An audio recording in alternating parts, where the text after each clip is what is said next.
Stories We Tell was really born out of the need to keep and archive these incredible stories I was hearing as I was starting to write my play, I Will Wait.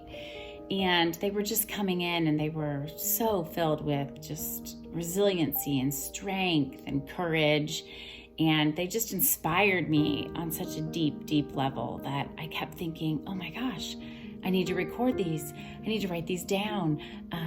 People need to hear these stories. And I often think of a story that I refer to as two Joans and a Betty, where I had sat down across from 3 World War II veteran spouses, 2 92-year-olds and 1 93. And I asked them to share their stories with me.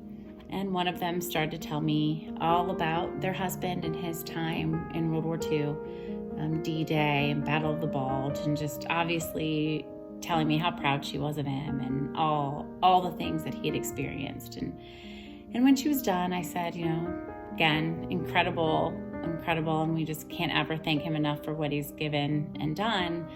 But I'm really here today to hear your story. I need to hear how you did it. How were you apart for almost 3 years? How did you manage? What were your touchstones? How did you cope? What got you through? And when you came back, what was that like? How did you put it all back together? And she just reached across the table and took my hand. And she just started to weep. And she said, no one's ever asked me that before. Is when we hear that our struggles, which can sometimes feel so isolating, are not, that they have been experienced universally by people who send loved ones off to war. There's such a comfort in that.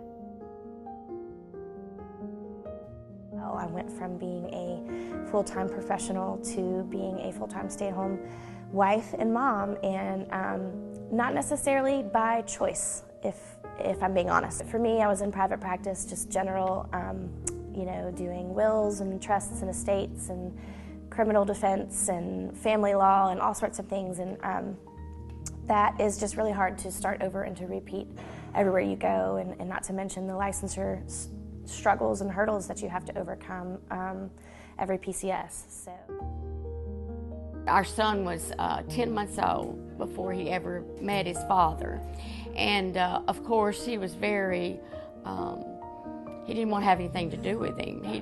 I remember coming from the airport, my parents went with me. Doyle and I got in the back, and my mom and my dad, of course, were in the front, and my son was with my mom, and he kept looking over the back seat as if to say, that's my mama, but who is that man? He had no idea. His last deployment was to Iraq. He was in Mosul, and I was in my last year of college, working full-time at the bank. I had 3 kids, and I was pregnant with our 4th. And I was always asked, how do you do it? And I said, I do it for my kids. Like, I wake up every day and I do it for my kids.